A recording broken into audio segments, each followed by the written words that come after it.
La Nouvelle-Calédonie, c'est une île océanique et la plus vieille d'entre elles au niveau mondial, et c'est également un modèle pour les études en évolution et en biogéographie. Donc ce sujet, vient de l'intérêt qu'un certain nombre de chercheurs ont éprouvé pour cette île, une île qui est grande comme 2 fois la Corse, donc une île de taille assez restreinte, qui est isolée à plus de 1000 km du plus proche continent et qui comporte une biodiversité extrêmement riche, diverse, originale. Alors cette île, elle a en plus une particularité, c'est que le substrat géologique profond est très ancien, il date de 100 millions d'années et c'est un substrat géologique qui était en rapport avec celui de l'Australie.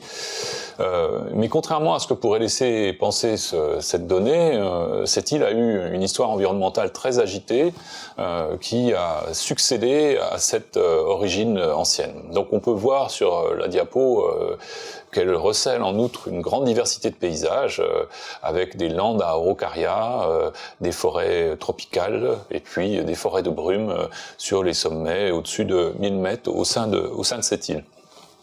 Alors, comme je viens de le dire, cette île était réputée pour sa richesse, mais également pour ce qu'on appelle des disharmonies, et son endémisme. Disharmonie, pourquoi? Tout simplement parce qu'elle comporte des faunes et des flores dans lesquelles certains groupes d'organismes sont extraordinairement développés et dans lesquels d'autres, au contraire, sont presque totalement absents.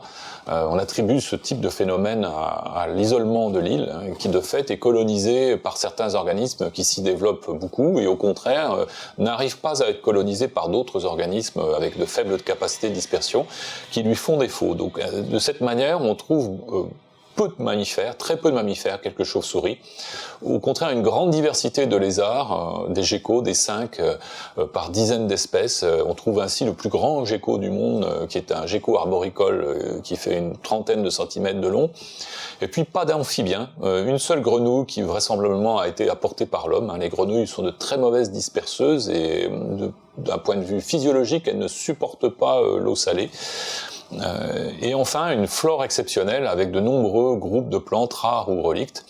Et à propos d'endémisme, c'est-à-dire à propos de la capacité d'un écosystème à abriter des espèces qu'on ne trouve nulle part ailleurs, en fait, l'endémisme est extraordinairement fort en Nouvelle-Calédonie, plus de 90% d'endémisme régional dans beaucoup de groupes. Donc, autrement dit, 90% des espèces dans la plupart des groupes ne se trouvent nulle part ailleurs que la Nouvelle-Calédonie.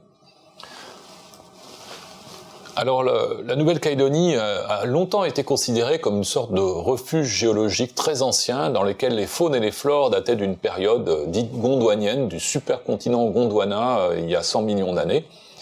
Et c'était une idée reçue, une jolie image d'Épinal qui était basée sur 2 prémices qui sont malheureusement tous les deux erronés. Alors d'une part, le fait que la base géologique de l'île est effectivement continentale, mais a posteriori, son histoire a été très mouvementée.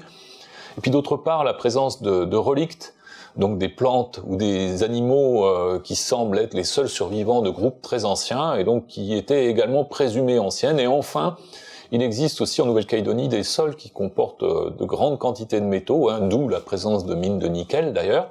Et ces sols métallifères, on pensait qu'ils avaient servi de refuge pour un certain nombre d'organismes qui s'y étaient adaptés il y a très longtemps, qui de fait avaient pu survivre localement. Donc parmi ces relictes, on a identifié notamment par exemple les araucaria, dont il existe plus d'espèces en Nouvelle-Calédonie qu'en Australie ou en Amérique du Sud. Et puis, parmi les relictes également, on connaît Amborella trichopoda, une petite plante du sous-bois qui ressemble à un ficus d'appartement et qui est en fait le groupe frère de toutes les plantes à fleurs. Alors, comme un certain nombre d'études l'ont montré, en fait, ces relictes peuvent être en réalité des espèces nouvelles, récentes, au sein de groupes anciens, donc elles ne témoignent pas spécialement de l'ancienneté des lieux. Alors le changement de paradigme biogéographique, il est aussi dû à la prise en considération des travaux de géologie. La Nouvelle-Calédonie, c'est un des grands gisements de nickel du monde, donc elle a été très étudiée par les géologues qui, grâce à leurs travaux, ont pu mettre en évidence, en étudiant la tectonique et la sédimentation dans les couches géologiques, se rendre compte qu'en réalité, la Nouvelle-Calédonie avait été submergée de manière complète dès le Paléocène, c'est-à-dire il y a plus de 50 millions d'années, et puis ensuite de manière très intense à l'Éocène, au point que étant à la limite entre deux plaques tectoniques, elle est passée sous la plaque pacifique, pour certaines de ses parties, à 70 km sous la plaque pacifique. Puis enfin, elle a émergé à la suite de l'étirement de ces plaques en emportant avec elle le fond de la mer, des roches lithosphériques, et ceci il y a environ 37 millions d'années. Donc la Nouvelle-Calédonie a émergé couverte par des roches lithosphériques qui ont été très vivement et très rapidement érodées, dont il reste de petits morceaux sur lesquels on trouve ces fameuses roches métallifères et les mines de nickel. Ces mines de nickel, en fait, sont la signature de cette histoire géologique mouvementée qui nous montre que la Nouvelle-Calédonie n'est pas restée un continent, un mini-continent, mais au contraire est une vraie île océanique surgie de la mer il y a 37 millions d'années. Et enfin, comme je le disais auparavant, les relictes, ce sont des échantillons biaisés du vivant, puisque ce sont les seuls survivants de groupes qui ont subi des extinctions majeures. Et elles ne nous informent pas sur la permanence des écosystèmes, au contraire, elles nous informent sur le fait qu'elles sont la signature d'une extinction. Et au demeurant, quand on les étudie un peu en détail, on se rend compte très souvent que ce sont des espèces jeunes au sein de groupes anciens. Donc en fait, on est passé d'un paradigme vieux continent Gondwana, vieux fragment de continent Gondwana, à la plus vieille île océanique du monde. Donc on a affaire à une île sortie des eaux, mais le plus tôt qu'il est apparu dans le monde, il y a 37 millions d'années. Donc cette conclusion qu'on peut tirer principalement de la géologie, on a cherché à l'établir dans nos travaux sur la base des travaux d'évolution, de phylogénie et sur la base des datations moléculaires qui permettent de montrer l'origine et l'âge des diversifications dans le vivant, et de manière indépendante, de manière qu'on puisse voir à quel point ce nouveau paradigme est soutenu d'une part par la géologie et d'autre part par la biologie de manière indépendante. Donc évidemment, si on estime géologiquement que la Nouvelle-Calédonie sort de l'eau, 37 millions d'années, ça veut dire que depuis ce temps-là, tout ce qui vit sur la Nouvelle-Calédonie y est arrivé par ses propres moyens. Alors soit par dispersion à courte distance depuis les îles voisines, soit dispersion à longue distance depuis les continents ou d'autres îles un peu plus lointaines.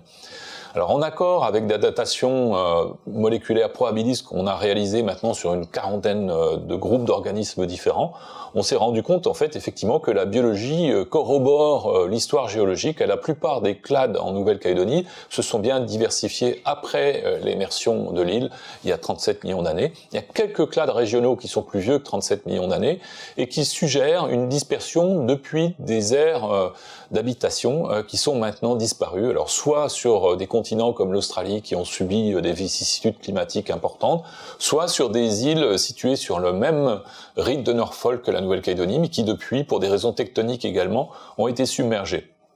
Et donc, ce scénario qui émerge de l'ensemble de ces études laisse comprendre maintenant qu'il est nécessaire d'inférer l'extinction des espèces et leur dispersion éventuelle avec des informations issues de fossiles, puisque les espèces actuelles, en fait, ne permettent d'inférer que des histoires évolutives de manière indirecte.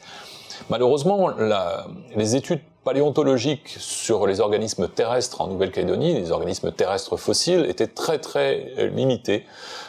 Et donc, dans une telle situation, nous nous sommes dit, s'il n'y a pas de documents fossiles, nous devons en chercher. Le fossile n'est pas une opportunité, c'est une donnée biologique que le biologiste doit collecter.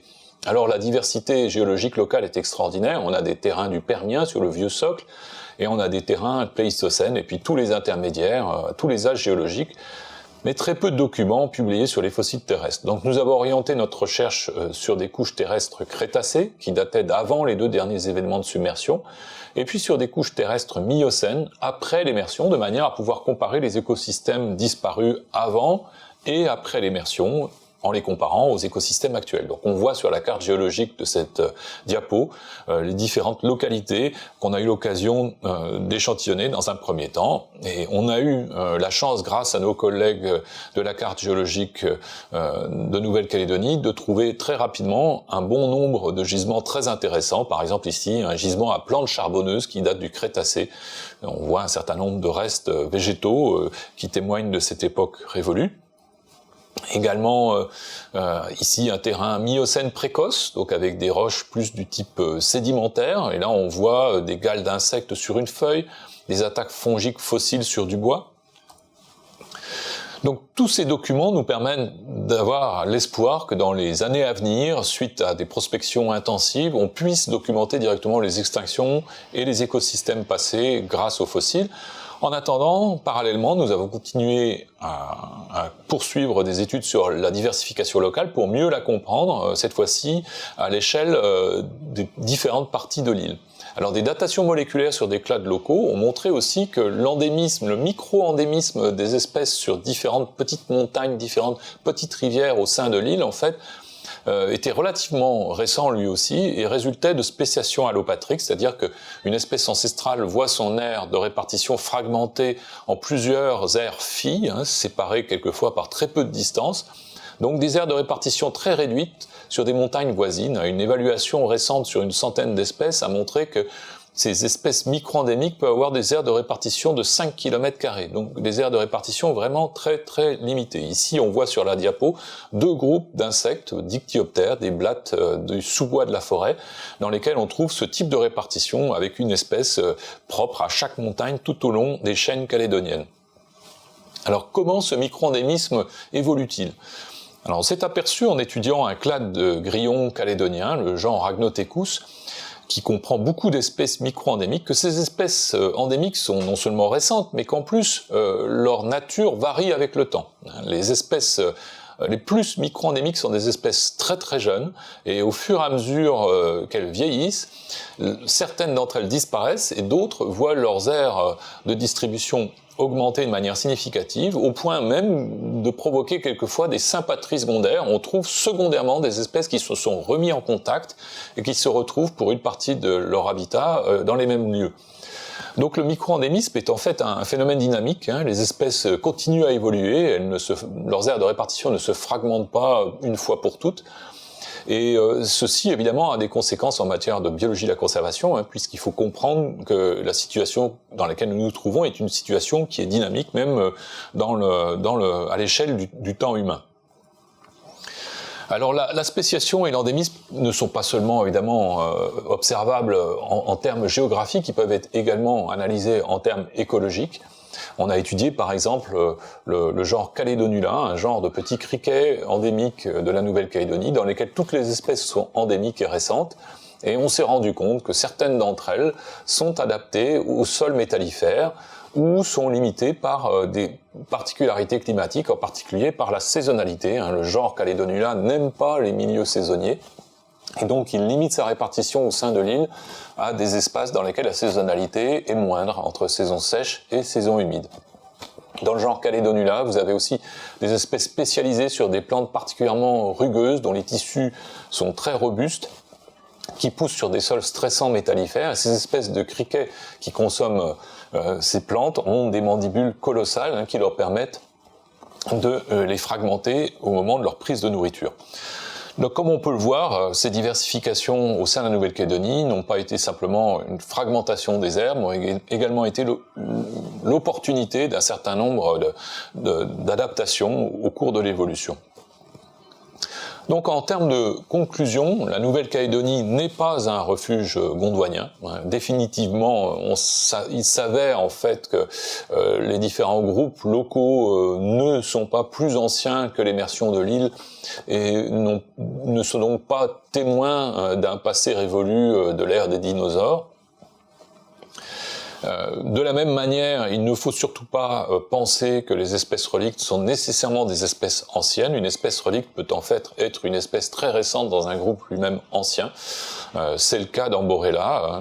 Une étude en génétique de population réalisée par des collègues de l'IRD récemment montre qu'en fait la diversification génétique d'Amborella est très récente.